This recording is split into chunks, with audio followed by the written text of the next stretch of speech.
Brought to you by V-Guard. आपल्या सर्वांसाठी एक योग्य खासदार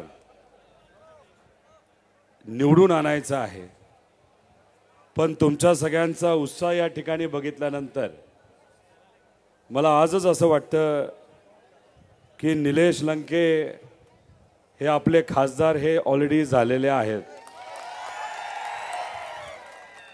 त्यांच्या प्रचारासाठी इथे जी सभा घेतली जात आहे त्या सभेसाठी आवर्जून उपस्थित असणारे आपल्या सर्वांचे नेते शरदचंद्रजी पवार साहेब, तसंच उपस्थित असणारे काँग्रेसचे ज्येष्ठ नेते थोरात साहेब, ज्यांचं भाषण आपण सर्वजण ऐकण्यासाठी उत्सुक आहात, असे संजय राऊत साहेब, ज्यांनी आपल्या शैलीमध्ये आपल्या सर्वांच्या अडचणी इथं मांडल्या, असे मास्टर नितेशजी कराळे, उपस्थित सर्वच पक्षाचे पदाधिकारी, कार्यकर्ते, मान्यवर, पत्रकार, या भागातले सर्व स्वाभिमानी नागरिक बंधू आणि भगिनींनो, मी सुरुवातीला कैलासवासी शिवाजीराव बापू नागवडे, कैलासवासी कुंडलिकराव तात्या जगताप, कैलासवासी सदाशिव अण्णा पाचपुते, कैलासवासी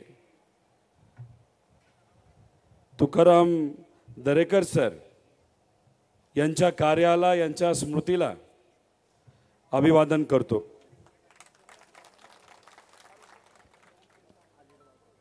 आपली ही जी भूमी आहे ती छत्रपती संभाजी महाराज यांच्या स्पर्शाने पावन झालेली भूमी। आपल्या या भूमीमध्ये पुण्यश्लोक अहिल्यादेवी होळकर यांचा जन्म झाला। अनेक संत या भूमीमध्ये होऊन गेले। संत श्री गीतेबाबा, तसंच श्री मोठादेवी, श्री गैनीनाथ महाराज, श्री भगवान बाबा, संत निळोबा राय, संत गोदर महाराज, तसंच स्वराज्याची जी लढाई खर्ड्यामध्ये झाली ती आपली हीच भूमी। क्रांतिकारक राघोजी भांगरे त्यांची हीच भूमी। तसंच ज्या ठिकाणी आपण सर्वजण बसलो आहोत याच्या जवळच श्री शेख महमद महाराज यांची समाधी आहे। यांनी आपल्या सर्वांना काय संदेश दिला? एकोपाचा संदेश दिला। भेदभाव न करता माणुसकी जपण्यासाठी कसं कार्य करायचं या सर्वांनी त्या ठिकाणी आपल्याला सांगितलं। भागवत संप्रदाय आपल्याला हेच सांगतो, वारकरी संप्रदाय हेच सांगतो, सर्व थोर व्यक्ती शिवशाहू फुले आंबेडकर, पुण्यश्लोक अहिल्यादेवी होळकर, अण्णाभाऊ साठे यांनी सुद्धा आपल्या सर्वांना एकच सांगितलेलं आहे, सर्व भेद बाजूला ठेवा, एकत्रित या, एकामेकांच्या हितासाठी काम करा। काल भाजपच्या एका मोठ्या देश पातळीच्या नेत्याचं भाषण झालं असं आम्हाला कळतंय। पुण्यश्लोक अहिल्यादेवी नगरमध्ये मोदी साहेब आले होते, गर्दी झाली होती, काही व्हिडिओ आमच्यापाशी आले। ज्या लोकांनी गर्दी केली ते थोडे लोक नंतर नाराज झाले। 700 रुपये ठरले होते,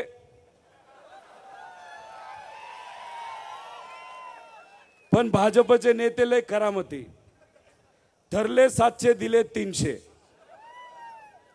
आणि बाहेर येत असताना ते जे काय घातलं होतं हातात, त्या पक्षाचं चिन्ह असणारे कार्यकर्ते काय म्हणत होते? आता फिक्स निलेश लंकेच खासदार, असे तिथे असणारे जे लोक तिथे गेले होते असं ते सांगत होते। काही लोकांना विचारलं तुम्ही आला कशाला? ते म्हणाले दुष्काळाची परिस्थिती सरकारने आमच्याकडे दुर्लक्ष केलेलं आहे. इथं आम्हाला 4-5 पैसे मिळतात तिथं आम्ही जात असतो, त्यामुळे गावातून कोणच येत नव्हतं. मग गर्दी कशी करायची, मग पैसे देऊन गर्दी करायची, म्हणून आम्ही 700 रुपये तिथं घेतले, नाही तर आम्हाला 300-400 रुपये दिले आणि आम्ही तिथं आलो. काल तुम्ही मोदी साहेबांचं जर भाषण ऐकलं असेल, 24 मिनिटं बोलले, 24 मिनिटं. आणि त्या 24 मिनिटामध्ये आपल्या या भागासाठी, आपल्या या शेतकऱ्यासाठी, या युवांसाठी, आपल्या माता भगिनींसाठी काहीतरी देतील अशी आपल्या सगळ्यांची अपेक्षा होती. पण तसं न होता 17 मिनिटं. भाइयों बहनों, उनके राज में पावर रहे अनस्टेबल और हम रखे सब स्मूथ और स्टेबल. हमारा नेता कैसा हो, जो स्टेबल पावर दे वैसा हो. अब की बार वी गॉट एसी स्टेबलाइजर का चमत्कार. त्यांच्या भाषणामध्ये ते काय बोलत होते, हिंदू मुस्लिम म्हणजे कुठेतरी द्वेष पेरण्याचा प्रयत्न ते तिथे करत होते. आणि मग त्यांना असं वाटत होतं की या भूमीमध्ये जिथं अनेक संत होऊन गेले, त्या भूमीमध्ये त्यांना कदाचित हिंदू मुस्लिम करण्याचा प्रयत्न त्यांनी जो केला त्याला यश मिळेल असं त्यांना वाटलं. मोदी साहेबांना जे वाटतं, भाजपला जे वाटतं ते होणार का या भूमीमध्ये? पुढच्यांना वाटतंय होणार नाही, मागच्यांना काय वाटतंय? आपली अपेक्षा काय होती? मोदी साहेबांनी कांद्यावर बोलावं, दुधावर बोलावं, शेतकऱ्यावर बोलावं, पाण्यावर बोलावं, हीच आपली अपेक्षा ना. पण ते काय बोलत होते एक तर मला कळतच नाही यंदा काय झाले. मोदी साहेबांच्या मोठ्या मोठ्या सभा होतात, पण त्या सभेमध्ये मोदी साहेब प्रश्न विचारतात कि क्या लगता है आप सबको, मैं बोल रहा हूं ठीक बोल रहा हूं क्या? पुढून आवाजच येत नाही. परत त्यांना प्रश्न विचारायचा लागतो, मैं जो बोल रहा हूं वो ठीक बोल रहा हूं क्या? शांत. मध्ये 2-3 कावळे फक्त ओरडतात. अशी परिस्थिती आहे. अहो, जे वारं 2014 ला होतं, 19 ला होतं, ते आता बीजेपीचं वारं या देशामध्ये नाही राहिलं. मी तुम्हाला सांगतो, 4 जूनला आपण सर्वजण जेव्हा टीव्ही समोर बसलेलो असू तेव्हा तुम्हाला 3 गोष्टी बघायला मिळतील. एक, या भागाचे खासदार निलेश लंके हे कमीत कमी 2 लाखाली झालेले असतील, ही बातमी तुम्हाला सगळ्यांना बघायला मिळेल. या महाराष्ट्रामध्ये कमीत कमी महाविकास आघाडीचे 35 खासदार हे निवडून आलेले तुम्हाला सर्वांना बघायला मिळतील. आणि तिसरी गोष्ट, भाजपचा जो काय आकडा आहे 400 पार, ते 200 पार सुद्धा तिथं करणार नाहीत. आणि त्यांचे मित्र पक्ष जे कुठले असतील, ते त्यांचे मित्र पक्ष असले तरी त्या पक्षाचे जे प्रमुख आहेत ते जर कोणाचे मित्र असतील तर ते आदरणीय पवार साहेबांचे मित्र आहेत. त्यामुळे 4 जूनला आकड्याची अशी गडबड या देशामध्ये होणार आहे. आणि ती गडबड कोण भाजपच्या विरोधात एकत्रित करून तुमच्या आमच्या विचाराची सरकार या देशामध्ये आणू शकतो, तो फक्त एकच माणूस आहे, ते म्हणजे शरदचंद्र पवार साहेब. मग मी इथं असणाऱ्या सर्वसामान्य लोकांना, स्वाभिमानी लोकांना विचारतो की 35 खासदार तर येणारच आहेत, आणि या मतदारसंघातून निलेश लंकेंना लीड मिळणारच आहे. माझ्या मतदारसंघातून सगळ्यात जास्त लीड मिळणार आहे. त्यामुळे माझा मतदारसंघाचं रेकॉर्ड तुम्ही तोडणार आहात का नाही तोडणार? नक्की का? मग कितीची लीड ठरली आपल्या सगळ्यांची? 3 लाख ओव्हरऑल. 60,000. शहराचं किती?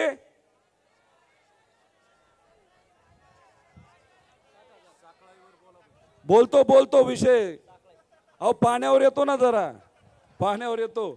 हे बघा, ती कुठली योजना? साखळी योजना ना. साखळी योजना मी आणल्यानंतरच फॉर्म भरणार असं कोण म्हणलं होतं? कोण म्हणलं होतं? मग आणली का योजना? मग भरला का फॉर्म? मग त्यांनी दिलेला शब्द जर पाळला नसेल तर तुम्ही काय करणार? काय करणार? तुमचा आवाज येत नाही पण मी बोलतो ते योग्य असेल तर हात वर करा नंतर. ओके. अहो तुम्ही बघा यांच्या भाषणामध्ये, म्हणजे फडणवीस साहेब भाषणामध्ये काय म्हणतात माहिती का? सगळी भाषणं ऐका. रेल्वे बद्दल बोलतात. रेल्वे आणि डब्बा. 4 नंतर डब्बाच होणार आहे भाजपचं, मी तुम्हाला सांगतो. अहो ते म्हणतात मोदी साहेबांची एक ट्रेन आहे आणि त्याच्यामध्ये विकासाचा डब्बा आहे. अहो मला त्यांना सांगायचंय तुमच्या ट्रेनचं नाव करप्शन एक्सप्रेस आहे. त्याच्यामध्ये फर्स्ट क्लास आहे, सेकंड क्लास आहे आणि जनरल डब्बे सुद्धा आहेत. जो जास्त भ्रष्टाचार करतो तेवढा चांगला डब्बा त्यांना मिळतो. आता बाकीच्यांचं मी बोलत नाही पण या जिल्ह्याच्या नेत्यांचं काय बोलायचं? फर्स्ट क्लासमध्ये आहेत का सेकंड क्लासमध्ये आहेत का जनरलमध्ये आहेत? कुठल्या क्लासमध्ये आहेत? फर्स्ट क्लासमध्ये आहेत का नाही? म्हणजे तुम्ही भाषण तर लोकांच्या हिताचं करत नाही पण डब्बे, रेल्वे. अहो हे देवेंद्र फडणवीस साहेबांना काय झालं मला माहित नाही. ते काय म्हणतात विकासाच्या मुद्द्यावर तुम्ही आम्हाला मतदान करू नका. मोदी साहेबांनी कोरोनाच्या काळामध्ये लस आणली म्हणून तुम्ही मतदान करा. अहो देवेंद्र फडणवीस साहेब तुम्ही 1970च्या आसपास जन्मला असाल. 1972ला पोलिओची लस आली. तुम्ही सुद्धा पोलिओची लस घेतली असेल आणि पोलिओची लस कुणी विकसित केली तर ती काँग्रेसने विकसित केलेली आहे. त्यामुळे आता तुम्ही कोरोनाच्या लसवर बोलता की मोदी साहेबांना मतदान करा. मी तर म्हणेल देवेंद्र फडणवीस साहेब पोलिओची लस तुम्ही घेतली ते सुद्धा लहानपणी घेतली आहे आणि काँग्रेसचे तुमच्यावर उपकार आहेत. त्यामुळे याच्या पुढच्या ज्या कुठल्या सभा असतील तुम्ही कुठेतरी काँग्रेसचाच प्रचार केला पाहिजे असं आमच्या सगळ्यांचं मत आहे. त्यामुळे नको त्या मुद्द्यावर त्या ठिकाणी बोललं जातं. अहो विखे पाटील साहेब मला काय म्हणतात की रोहित पवारवर मी कारवाई करणार. आता रोहित पवार कुठल्या कारवाईला घाबरलाय? सगळ्या तर कारवाई झाल्यात त्याच्याकडे. मी काय मुद्दा मांडला होता? तलाठी भरतीमध्ये भ्रष्टाचार झाला, त्याच्यात 30-30 लाख 20-20 लाख रुपये घेतले. मी मुलांच्या बाजूनेच बोलत होतो ना. मग का तुम्हाला एवढं वाईट वाटलं की रोहित पवारांवर कारवाई करायची? मी अजून सुद्धा वाट बघतोय तुम्ही माझ्यावर कारवाई करायला. पण मी जे बोललो ते चुकीचं कुठं होतं? मी कांद्यावर बोललो, दुधावर बोललो, बेरोजगारीवर बोललो, शिक्षणावर बोललो, विद्यार्थ्यांवर बोललो, महिला सुरक्षतेबद्दल बोललो आणि सगळेच नेते त्या ठिकाणी काय म्हणतात की कारवाई करायची करा. आम्ही घाबरत नाही. आम्ही लोकांबरोबर आहोत, आम्ही विचाराबरोबर आहोत आणि आदरणीय पवार साहेबांबरोबर आहोत. त्यामुळे आम्ही कोणालाही तिथं घाबरत नाही. अहो यांच्या भाषणाचे अजून मुद्दे जर बघितले तर सीएम साहेब काय म्हणतात? मी 8 तासामध्ये 8000 सह्या करतो. म्हणजे 3 सेकंदला 1 सही. आता कळलं का? मुख्यमंत्री साहेब फाईलच वाचत नाहीत, नुसत्या सह्याच करतात. कोंबडा मारतात का काय मारतात मला माहित नाही. कोंबडा म्हणलं की आम्हाला दुसरा भाग कोकणच कुठला तरी आठवतो तिथं. म्हणजे देवेंद्र फडणवीस साहेब फाईल पास करतात आणि आमचे बाकी दोघं फक्त सही करतात. अशी आजची परिस्थिती आहे. अहो आता या खासदारांबद्दल काय बोलायचं? The MP of this constituency is very inactive. He never spoke even 1 word about development for this constituency. ओ विसरलो. मला असं वाटलं त्या खासदारांना फक्त इंग्लिशच कळतं म्हणून मी इंग्लिशमध्ये सुरू झालो होतो. मग काय मराठीला मतदान करायचं ना? लंकेंना ठरलंय का नाही? मग काय ठरलंय? आपण काय करणार आहे? किती मतदान? 3 लाख. आणि आपल्या या भागाचे अनेक प्रश्न प्रलंबित आहेत. त्याच्यामध्ये साखळाई योजना आहे. त्याच्यामध्ये खासदार इथं बोलले होते की जोपर्यंत ही योजना सुरू होत नाही तोपर्यंत मी फॉर्म भरणार नाही. अहो ही योजना सुरू नाही, मंजूर सुद्धा नाही झाली तरी तुम्ही तिथं फॉर्म भरला आहे. म्हणजे कुठेतरी लोकांना तुम्ही फसवलेलं आहे. मग अशा पद्धतीने तुम्ही जर लोकांना फसवलं असेल तर ही सर्व स्वाभिमानी लोक आहेत. तर तुम्ही 100% योग्य असा निर्णय घेऊन मागून जो एक शिक्षकाचा मुलगा चालत येत आहे त्या शिक्षकाच्या मुलाला आपल्याला खासदार बनवायचे, बरोबर का नाही? त्यामुळे निलेशराव लंके आता येत आहेत. चला, भावी खासदार इथं आलेले आहेत. भावी खासदारांना मला इथं सांगायचं आहे, एक तर या देशामध्ये आपल्या विचाराचं सरकार येणारच आहे आणि या राज्यामध्ये सुद्धा जेव्हा विधानसभेचं इलेक्शन होईल तेव्हा सुद्धा आपल्या या महाराष्ट्रामध्ये महाविकास आघाडीचं सरकार येणार म्हणजे येणार, असं हे काळ्या दगडावरची पांढरी रेष आहे. चंद्रहार पाटील साहेब इथं आलेले आहेत, पैलवान. त्यामुळे लंके भाऊ, मला सगळ्यांच्या समोर इथं एक विनंती करायची तुम्हाला.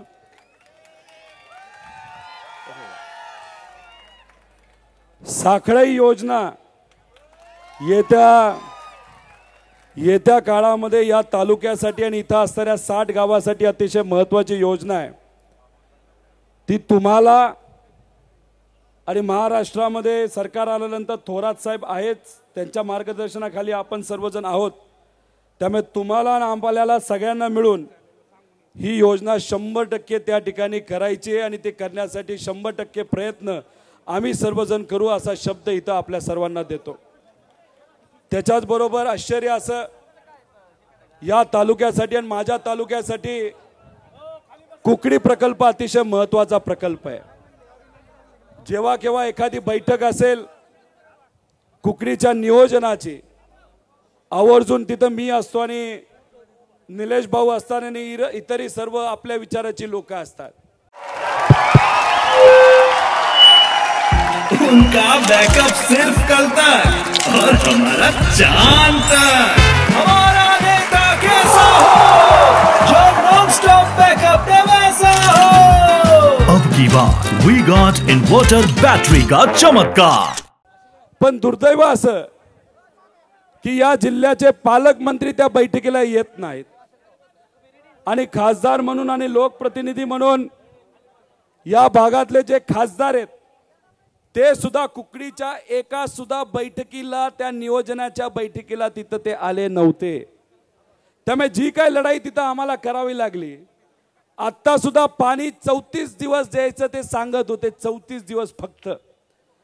आणि मग तिथं अजितदादा पालकमंत्री होते, मी त्या बैठकीला होतो, आपल्या विचाराचे काही ठराविक पदाधिकारी तिथं होतो आणि आम्ही सगळेजण भांडलो आणि आम्ही त्यांना सांगितलं काही झालं तरी 42 दिवस आवर्तन झालंच पाहिजे. आणि मग 34 दिवसावरनं कुठेतरी 38 दिवसावर ते आवर्तन आलं. पण मग तुम्ही पद कशासाठी घेतलंय? तुम्ही या जिल्ह्याचे पालकमंत्री आहात. पालकमंत्री म्हणजे या लोकांचे तुम्ही पालक आहात. पालकत्व इथल्या विकासाचं तुम्ही घेतलेलं आहे. आणि पाणी हा जर मुद्दा महत्त्वाचा असेल तर पाण्याचं नियोजन योग्य पद्धतीने या जिल्ह्यामध्ये कसं होईल यासाठी तुम्ही त्या बैठकीत यायला पाहिजे होतं. आणि तुम्ही जर त्या बैठकीत येत नसाल त्याचा अर्थ इथं असणाऱ्या लोकांचं तुम्हाला काहीही पडलेलं नाही. मग तिथं आमच्यासारख्या छोट्या लहानच्या कार्यकर्त्याला भांडावं लागतं. जे काय पाणी आवर्तन तिथं आम्हाला जमलं ते आम्हाला करता आलं.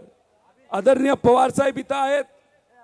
पवार साहेब, तुम्ही कुठल्याही शेतकऱ्यामध्ये भेदभाव तिथं करत नसता. वरचे शेतकरी खालचे शेतकरी हे आपल्या सर्वांसाठी अतिशय महत्त्वाचे आहेत.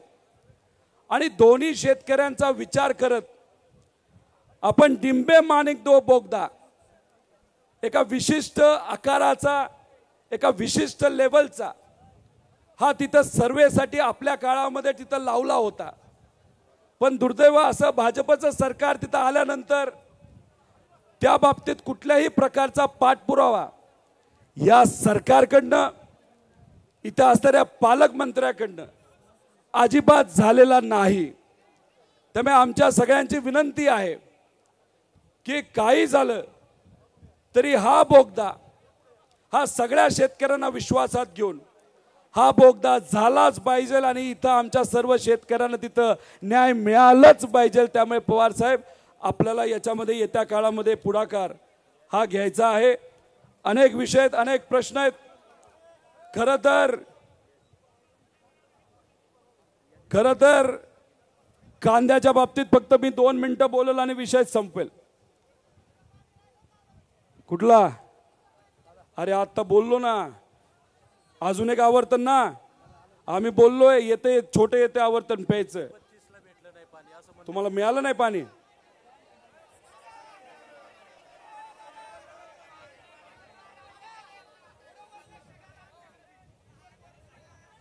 बर, श्रीगोंद्याकडे लक्ष घालू का? 100%. ठीक आहे. निलेशराव, तुम्ही, राहुल शेठ, तुम्ही, आपण सगळेजण मिळून या आवर्तनापासून तिथं पुढं तुम्ही तर असतातच, फोन करतच असतात, तरी सुद्धा 100% लक्ष घालून कुठल्याही प्रकार. तुम्हाला हे माहिती आहे का की जुन्नरमध्ये जो धरण आहे त्या धरणापासून कर्जतपर्यंत आणि दगड पडली होती, डीप कट हे बुजले होते, ते आपण सर्वांनी मिळून ते अख्खे मोकळे केले. सगळी दगडं काढली. गेल्या 30 वर्षामध्ये कधी ते काम झालं नव्हतं. त्यामुळे मी तुम्हाला शब्द देतो, ज्या पद्धतीने कर्जत तालुक्यासाठी मी पाठपुरावा करतो तसाच पाठपुरावा या सर्व नेत्यांना विश्वासात घेऊन आपल्या या श्रीगोंद्यासाठी सुद्धा करतो.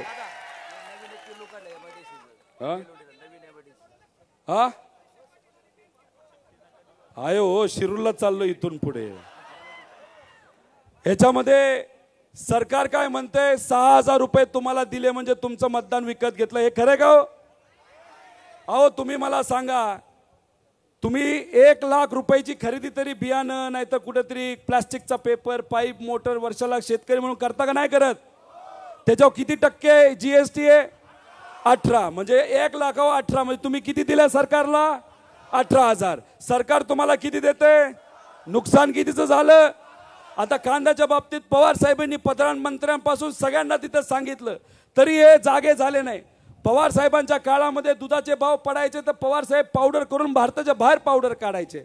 कांद्याच्या बाबतीत सुद्धा उत्पादन कांद्याचं जास्त झालं तर भारताच्या बाहेर कांदा तिथं काढायचे, पण इथं असताना शेतकऱ्याला न्याय हा मिळायचा.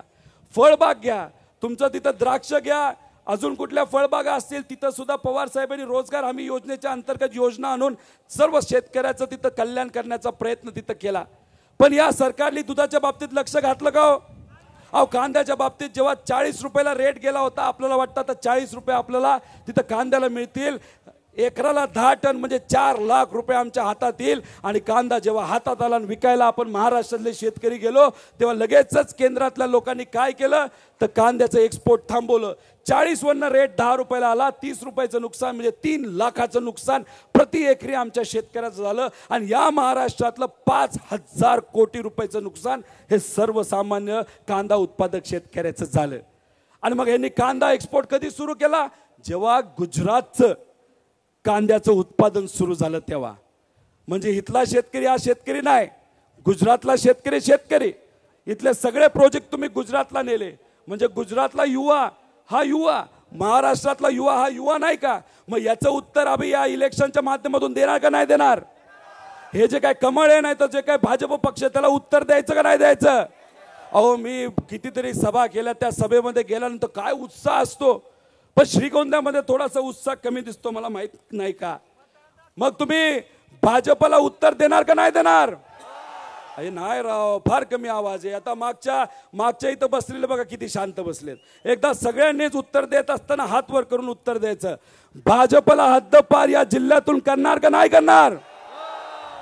आपला निलेश भाऊंना कमीत कमी 3 लाखाली निवडून देणार का नाही देणार? काही लोकांना वाटतं या जिल्ह्यावर त्यांची मक्तेदारी आहे, ती मक्तेदारी आपण खोडून काढणार का नाही काढणार? एक शिक्षकाचा सर्वसामान्याचा मुलगा खासदार बनण्याचं स्वप्न तिथे ठेवत असेल आणि पवार साहेबांनी ताकद त्या एका साध्या कार्यकर्त्याच्या पाठीमागे उभी केली असेल तर त्या कार्यकर्त्याला खासदार बनवायचं का नाही बनवायचं? चला मग ठरलंय आपलं.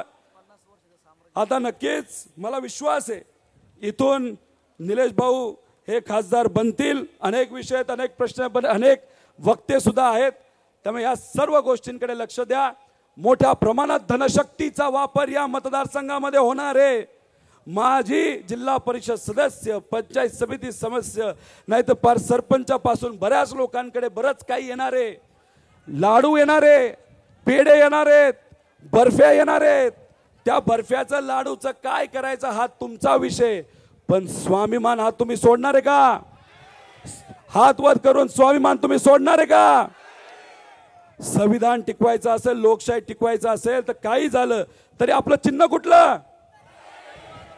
तुतारी वाजवणाऱ्या माणसाच्या पुढंच मतदान करून आपल्या विचाराच्या खासदारांना निवडून द्यावं एवढी विनंती करतो. आणि नक्कीच आपल्या या परिसरासाठी जे काय करता येईल तुमच्या सर्वांसाठी एक कार्यकर्ता म्हणून ते मी करेल असा शब्द देतो आणि थांबतो. जय हिंद, जय Maharashtra. Ramkrishna Hari, Ramkrishna Hari. Brought to you by V-Guard.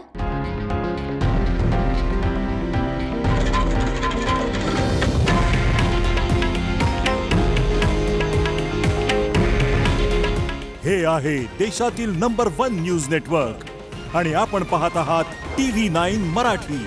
काळजी तुमची, हित महाराष्ट्राचं.